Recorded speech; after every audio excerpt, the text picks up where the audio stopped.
राजधानी दिल्ली की सड़कों पर अब इलेक्ट्रिक बसें दौड़ेंगी, जिसकी शुरुआत दिल्ली की सीएम रेखा गुप्ता ने नरेला विधानसभा से की, जिसमें डीटीसी की 105 देवी बसों को आज हरी झंडी दिखाई गई। आपको जानकारी दे दें, इन बसों के लिए नरेला के रामलीला मैदान के पास ही टर्मिनल भी बनाया गया है। इसमें लोगों के बैठने की सुविधा व प्यूरिफाई वाटर की सुविधा पब्लिक के लिए दी जाएगी। साथ ही आपको जानकारी दे दें, 105 इलेक्ट्रिक बसों से प्रदूषण भी कम होगा। इसका राजधानी दिल्ली के प्रदूषण पर भी रोक लग पाएगी। वह देवी बसें हाईटेक तरीके से बनाई गई है, क्योंकि इन बसों के अंदर 4 से 5 सीसीटीवी कैमरे लगाए गए हैं, जिनके लिए एक मॉनिटर भी ड्राइवर की सीट के सामने ही लगाया गया है।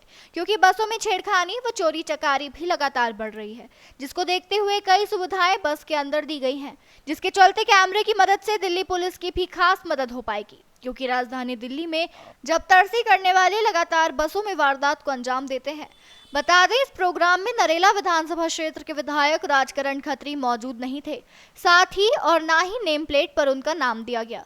नरेला विधानसभा क्षेत्र के विधायक राजकरण खत्री आखिरकार इस प्रोग्राम में क्यों शामिल नहीं हुए और सरकार ने क्या उनका नाम नेम प्लेट पर नहीं लिखवाया, यह भी एक बड़ा सवाल है। क्योंकि नरेला विधानसभा से भाजपा को बड़ी जीत दिलाने में राजकरण खत्री ने अहम भूमिका निभाई थी। सरकार की नीति और नीयत पूरी तरीके से स्पष्ट है।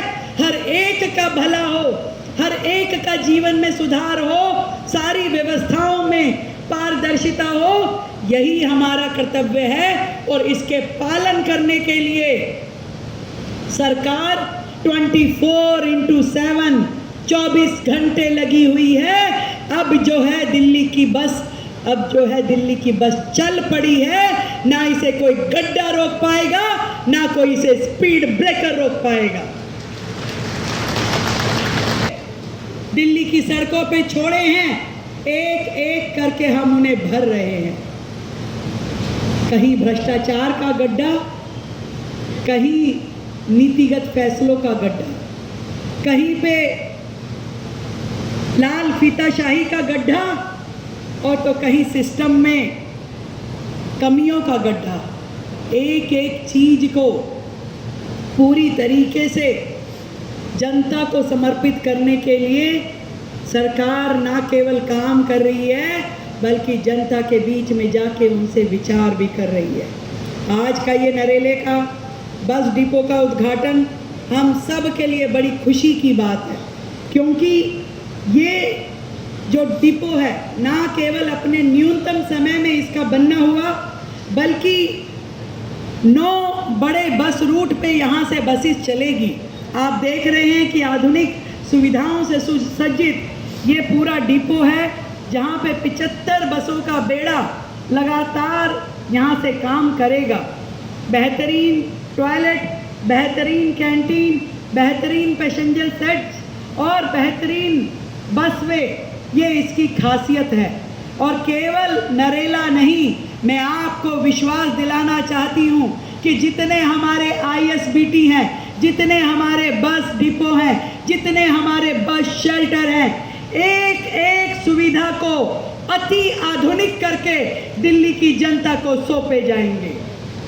रमेश जी, 105 बसें यहाँ से शुरू की जा रही हैं, तो क्या क्या सुविधाएं बस में दी गई हैं, क्या चलाने में कैसी लगती है? सर, सारी ऐसी बसें हैं, सीट बढ़िया हैं, 23 सीट हैं, और इसमें फॉर्मेलिटी सही दे रखी है बसों के अंदर। इसमें चोरी डकैती नहीं हो सकती है, कैमरे लगे हैं, सब कुछ लगे हैं, यही है। विधानसभा में 105 बसों की सौगात दी जा रही है आपकी तरफ से, सरकार की तरफ से 105 बसों की सौगात जो है वो दी जा रही है जनता को, क्या कहेंगे इसके लिए? बड़ी खुशी है। जो बात हमारी पार्टी ने, हमारे प्रधानमंत्री ने दिल्ली की जनता को विश्वास जताया था, उसकी ओर हम अग्रसर हैं। और इलेक्ट्रिक बसें आने से पॉल्यूशन की भी कमी होगी, और सुविधाएं जो अच्छी लास्ट माइलस्टोन तक देने की हमने जो प्रॉमिस दिल्ली की जनता को किया था, उसकी और अग्रसर है। जैसे 90 दिन में तैयार कर दिया गया, और आगे जो जनता को सुविधाएं मिलेंगी उसके लिए, जनता को सुविधाएं के लिए तो सब किया गया है। जनता को सुविधा लास्ट माइलस्टोन जहाँ तक बसें नहीं पहुँची है, वहाँ तक भी बसें पहुँची है।